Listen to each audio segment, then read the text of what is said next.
जय Shri Krishna, Radhe Govind. Welcome back to Kanhamrit. तो आज एक ऐसे विषय पर हम लोग चर्चा करेंगे जिसे अक्सर हम में से कई सारे लोग नजरअंदाज कर देते हैं, बिल्कुल भी उस चीज पर ध्यान ही नहीं देते, जो कि है हमारे पैरों में पहने जाने वाले जूते या चप्पल। देखिए, हम अगर किसी भी जगह पर जाते हैं, कहीं पर भी जाते हैं, किसी भी व्यक्ति से मिलते हैं या हमारे घर पर कोई भी सामान होता है, कोई भी चीज होती है जिनका हम उपयोग करते हैं, वे सभी किसी न किसी रूप में सकारात्मक और नकारात्मक जो प्रभाव है वो हमारे जीवन में डालती है। हम तो इन बातों पर विश्वास नहीं करते या हम इन बातों पर ध्यान नहीं देते, पर इसका मतलब ये नहीं है कि हमारे ध्यान न देने से उनका जो प्रभाव है वो कम हो जाएगा या खत्म हो जाएगा। वो जो प्रभाव है वो तो हमारे जीवन में बना ही रहता है। फिर हमारे जीवन में आती है समस्याएं जिनके बारे में हमें पता भी नहीं होता, और हम ये सोचते रहते हैं कि पता नहीं इतनी सारी प्रॉब्लम्स जीवन में आ कहां से रही है। ऐसा ही एक विषय है हमारे जीवन से रिलेटेड जूते और चप्पल के बारे में। बहुत सी ऐसी छोटी छोटी बातें हैं जिनका ध्यान रखकर अपने जीवन में आने वाली कई सारी समस्याओं को ना आप पहले से ही सॉल्व कर सकते हो, अगर इन नियमों का पालन करते हो या ये छोटी छोटी सी बातों का ध्यान रखते हो। तो आज की वीडियो आप लोग एंड तक अवश्य ही देखना, बहुत ज्यादा इंफॉर्मेटिव होने वाली है और आप लोगों को भी लगेगा कि हाँ, इन बातों पर तो हमने कभी ध्यान नहीं दिया, जो कि बहुत ही नॉर्मल सी और बहुत ही छोटी सी चीजें हैं। और सबसे बड़ी बात, अगर आप लोगों ने चैनल पर पहली बार विजिट किया है तो चैनल को सब्सक्राइब करके बेल आइकन जरूर प्रेस कर दीजिए, क्योंकि इस चैनल पर आपको ऐसे कई सारे informative videos time to time मिलते रहते हैं। चलिए आज इस वीडियो को शुरू करते हैं।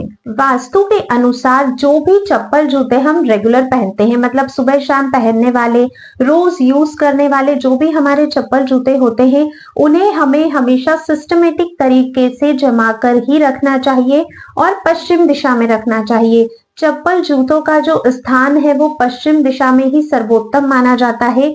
तो पश्चिम दिशा में ही जो रेगुलर आप लोग शूज पहनते हो उनको आपको रखना चाहिए।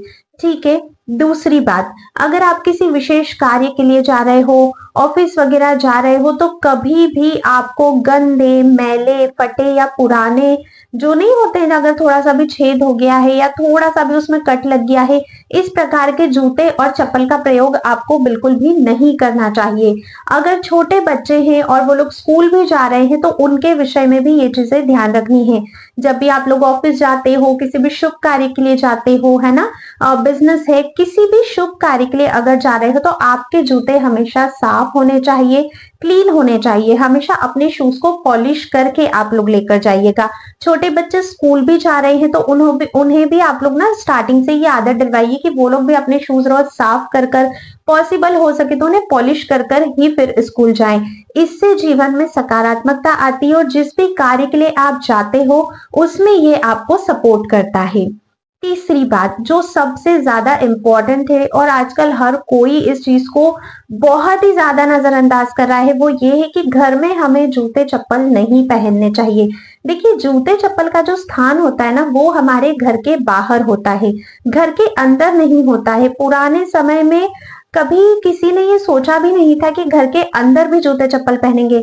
आजकल तो हर कोई घर में क्या, रसोई घर तक जूते चप्पल चले जाते हैं। तो ये काम आपको नहीं करना है। हाँ, अगर ठंडी के मौसम में फर्श बहुत ज्यादा ठंडा है और आप लोगों से नहीं रहा जा रहा है तो आप लोग सॉक्स पहन सकते हो, ऑल्टरनेट्स है हमारे पास। जरूरी नहीं है कि हम चप्पलों का ही प्रयोग करें, या फिर जो कपड़े के चप्पल आते हैं या आजकल तो ऊन के चप्पल भी आते हैं, आप उनका यूज कर सकते हो। ये जो चमड़े के चप्पल हम लोग यूज करते हैं ना, उन्हें तो हमें घर में बिल्कुल भी नहीं लेकर जाना चाहिए। इनका घर में उपयोग करने से हमारे घर में भयंकर नेगेटिविटी का साया हो जाता है, जिसके बारे में हमें पता तक नहीं चलता है। तो इस चीज का आज ही से आप लोग विशेष ध्यान रखिएगा। कई बार ऐसा होता है कि जब हम जल्दबाजी में चप्पल खोलते हैं तब चप्पल एक के ऊपर एक चढ़ जाती है और हम उस पर ध्यान नहीं देते और हम निकल जाते हैं, लेकिन ऐसा नहीं होना चाहिए। कहते हैं एक के ऊपर एक चढ़ी हुई चप्पल को देखना बहुत ज्यादा अशुभ माना जाता है, और अगर किसी मंगल कार्य के लिए आप जा रहे हो और चढ़ी हुई चप्पलों का दर्शन आप लोग कर लेते हो तो फिर वो कार्य आपका सफल नहीं होता है।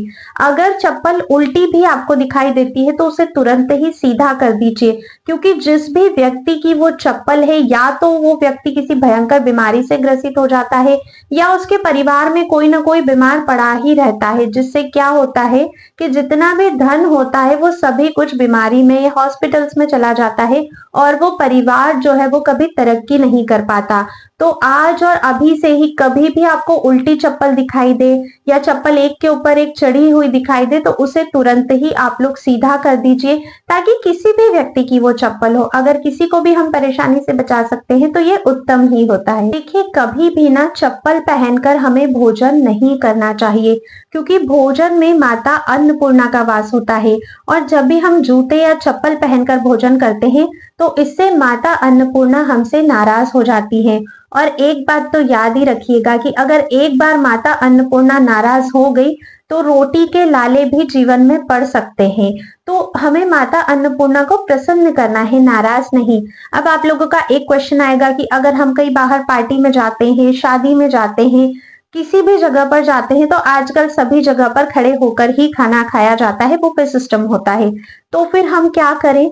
तो देखिए, ये जो वेस्टर्न कल्चर है ना, ये हम सभी को बर्बाद करने वाला कल्चर है। पहले के जमाने में शादी ब्याह होता था, कोई भी फंक्शन होता था, हमेशा नीचे बैठाकर भोजन परोसा जाता था।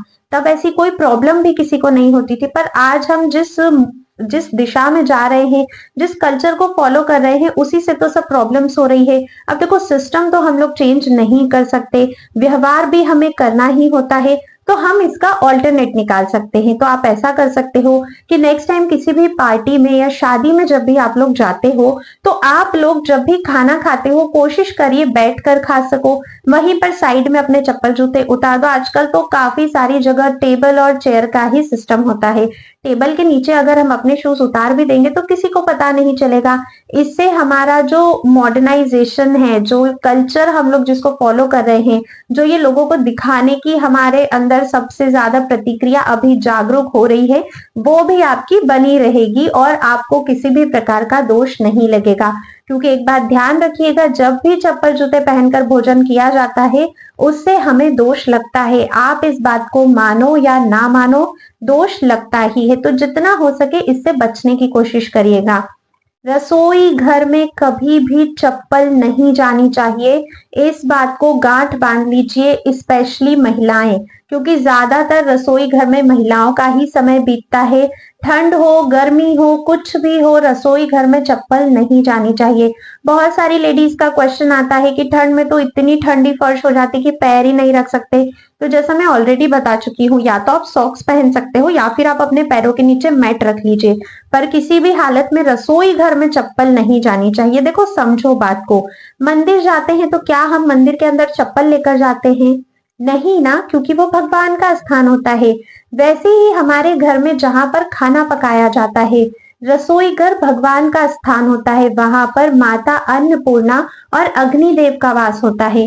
किसी भी हालत में चप्पल वहां नहीं जानी चाहिए। और ऐसा तो बिल्कुल भी मत करना कि मेरी किचन की चप्पल अलग है और मेरी बाहर की चप्पल अलग है। ये तो आपकी सबसे बड़ी भूल होगी अगर आप ऐसा करोगे तो। चप्पल चप्पल होती है, फिर वो चाहे अंदर की चप्पल हो या बाहर की चप्पल हो। तो इस चीज का ध्यान रखिएगा कि नहीं, मतलब नहीं आपको लेकर जानी है, एटलीस्ट किचन में। तो चप्पलों का जो स्थान होता है वो घर के बाहर होता है। घर के बाहर भी जो मुख्य द्वार होता है उसके सामने चप्पलों को नहीं बिखेरना है। बहुत सारे लोगों की आदत होती है, जब भी घर आते हैं तो घर के गेट के सामने ही चप्पल जूते उतारकर सीधे अंदर एंटर कर जाते हैं। ऐसा आपको नहीं करना है। जितना आपका चौखट का एरिया है, एटलीस्ट उतना एरिया छोड़कर चप्पल जूते साइड में रखने हैं। देखो, जो घर का मुख्य द्वार होता है, जो हमारी दहलीज है, हमारी चौखट है, वो माता लक्ष्मी के आगमन का स्थान है और माता लक्ष्मी को हमेशा साफ सफाई ही बहुत ज्यादा पसंद है। ऐसे बिखरे हुए चप्पल जूते अगर माँ लक्ष्मी देखेंगी तो क्या वो आपके घर में आएगी? बिल्कुल भी नहीं। वो फिर से वापस लौट जाएंगी और लक्ष्मी माता को अपने घर से जाते हुए तो कोई भी नहीं देख सकता है। तो चप्पल जूतों को हमेशा चौखट का एरिया एटलीस्ट छोड़कर साइड में रखिए। इसीलिए काफी सारे लोगों के यहाँ पर घर के बाहर ही शू रेक्स बने होते हैं ताकि सिस्टमेटिक तरीके से चप्पल जूते रख दिए जाएं। चप्पल जूतों को रखने का जो घर में स्थान होता है वो दक्षिण और पश्चिम का स्थान होता है। कभी भी ईशान कोण यानी कि उत्तर पूर्व या पूर्व दिशा में चप्पल जूते नहीं रखने चाहिए, क्योंकि वो जो स्थान होता है वो भगवान का स्थान होता है। तो वहां पर चप्पल जूते आपको नहीं रखने हैं। काफी बार क्या होता है ना, हमारे शूज या हमारी चप्पल टूट जाती है, तो उसे हम घर पर ही रखते हैं कि इसे सुधरा कर फिर से पहनेंगे। पर समय के साथ ना तो वो चप्पल कभी सुधरती है और ना ही कभी दोबारा पहनने के काम आती है। वास्तु के अनुसार ये जो टूटी हुई चप्पलें हम घर में रखते हैं, उससे नेगेटिविटी हमारे घर में आती है। तो कभी भी टूटी हुई चप्पल घर में ना रखें। जितना जल्दी हो सके उसे या तो फेंक दीजिए या फिर आप उसे जल्दी से जल्दी ठीक करवाकर फिर से उपयोग में लेकर आइए, पर ऐसे ही उन्हें पड़े नहीं रहने देना है। गंदे तरीके से चप्पलें पड़ी है, ये सारी चीजें भी नहीं हमें करनी है। ठीक है, इसके बाद देखिए, चप्पल जूतों को किसी को गिफ्ट करना बहुत शुभ माना जाता है, लेकिन वास्तु के अनुसार किसी से भी चप्पल जूते गिफ्ट में हमें नहीं लेना चाहिए, क्योंकि जिस भी व्यक्ति से हम वो गिफ्ट ले रहे हैं, उस व्यक्ति के जीवन में जितनी भी नकारात्मक ऊर्जा है, जितना भी उसका दुर्भाग्य है, वो सभी चीजें उस जूते चप्पल के साथ चलकर हमारे पास आ जाती है। इसलिए गिफ्ट में किसी से नहीं लेना। भूल कर भी ब्लैक कलर के चप्पल जूते तो लेना ही नहीं है, इससे आपको जीवन में शनि का दोष लगता है। तो ये बहुत विशेष जानकारी है जो आपको ध्यान रखनी है। इसके बाद देखिए, एक उपाय मैं आपको बताती हूँ कि अगर आपके जीवन में शनि से रिलेटेड कोई भी प्रॉब्लम से कोई भी दोष चल रहा है, तो शनिवार के दिन किसी भी शनि मंदिर में आप काले जूते या चप्पल पहनकर जाइए और चुपचाप से उसे वहीं पर छोड़कर आ जाइए। इससे आपके जीवन में जो भी शनि से रिलेटेड प्रॉब्लम्स आ रही थी, उन सभी से आपको निजात मिल जाएगी। अब देखिए, कभी भी ना अगर आपके चप्पल जूते खो जाते हैं, कहीं पर गुम जाते हैं, तो ये बहुत ही शुभ संकेत होता है। ये इस बात का संकेत होता है कि जो भी दुष्प्रभाव वाले ग्रह थे, जो भी आपके जीवन में नेगेटिव प्रभाव डालने वाले थे, अब वे सभी आपके जीवन में पॉजिटिव प्रभाव डालना शुरू कर देंगे। तो चप्पल जूतों का घूमना अशुभ नहीं माना जाता है, ये शुभ संकेत होता है। जब भी चप्पल जूते घूमे तो बिल्कुल भी उदास नहीं होना है। अच्छा, काफी सारे लोग ना बहुत चालाकी करते हैं। अगर मंदिर जा रहे हैं, किसी भी भीड़ भाड़ी जगह में जा रहे हैं, कथा सत्संग में जा रहे हैं, चप्पल जूते खोलकर अंदर चले गए, अंदर से जब वापस बाहर आते और उन्हें उनके चप्पल नहीं मिलते हैं, तो इतनी चालाकी से वे किसी और के चप्पल पहनकर आ जाते हैं और बहुत ज्यादा खुश होते हैं कि मेरी चली गई पर मैंने किसी और की चप्पल पहन ली। पर आप विश्वास मानिए, ऐसा करना आपके जीवन की सबसे बड़ी भूल होती है, क्योंकि जिस भी व्यक्ति की चप्पल पहनकर आप आ रहे हो, उसके जीवन के जितने भी दोष हैं, जितनी भी नकारात्मकता है, जितना भी उसका दुर्भाग्य है, वो सभी आप अपने साथ लेकर आ रहे हो। तो ये आपके जीवन की सबसे बड़ी भूल है। जब भी चप्पल जूते घूमते हैं, वहां से नंगे पैर अपने घर आ जाइए या रास्ते में से आप नए खरीद सकते हो। कभी भी किसी और के चप्पल जूते उठाकर पहनकर नहीं आना है। कभी जैसे ऐसा होता है ना कि हमें थोड़ी देर के लिए जरूरत है, कोई फ्रेंड है, किसी का भी हमने मांग लिया कि यार नहीं यार, तेरा शू बहुत अच्छा लग रहा है, ला थोड़ी देर के लिए मुझे दे दे, मुझे कहीं जाना है, ऐसा भी नहीं करना चाहिए। स्पेशली किसी के भी ब्लैक कलर के शूज तो बिल्कुल नहीं पहनने चाहिए, क्योंकि जब भी आप किसी के भी जूते चप्पल पहनते हो ना, तो उसकी जितनी भी वाइब्स होती है, नेगेटिव वाइब्स, पॉजिटिव नहीं आती है, ओनली नेगेटिव वाइब्स ही उसकी आपके जीवन में आ जाती है। तो कभी भी किसी के चप्पल जूते हमें नहीं पहनने चाहिए। अगर आप इन छोटी छोटी बातों का अपने जीवन में ध्यान रखोगे, देखिएगा जीवन में कितने सकारात्मक बदलाव आते हैं। बहुत छोटी छोटी चीजें हैं, करना कुछ भी नहीं है, वही सब कुछ है जो हम डेली करते हैं। बस थोड़ा सा सतर्क हमें रहना है, क्योंकि ज्योतिष के अनुसार, वास्तु के अनुसार, ये सभी जो चीजें मैंने आपको बताई है, इनको हर किसी को फॉलो करना चाहिए। आप मानो या ना मानो, प्रभाव ये आपके जीवन में जरूर डालती है। अगर इस विषय से रिलेटेड आपके पास कोई भी डाउट्स, कमेंट्स, कोई भी प्रश्न है, प्लीज आप मुझे लिखकर जरूर भेजिएगा। अगर कोई भी सजेशन आप मुझे देना चाहते हो इससे रिलेटेड, तो आप मुझे कमेंट अवश्य ही कर सकते हो। अब मैं आप सभी से नेक्स्ट वीडियो में मिलूंगी। अगर थोड़ा भी आप लोगों को वीडियो पसंद आया है, प्लीज ज्यादा से ज्यादा शेयर कीजिए, ताकि सभी लोगों तक ये इन्फॉर्मेशन पहुंच सके और कोई भी अपने जीवन में इस तरह की छोटी छोटी गलतियां करने से तो एटलीस्ट बच सके। वीडियो पसंद आने पर लाइक भी जरूर ही करके जाइएगा। अब मिलते हैं नेक्स्ट वीडियो में, तब तक के लिए राधे राधे।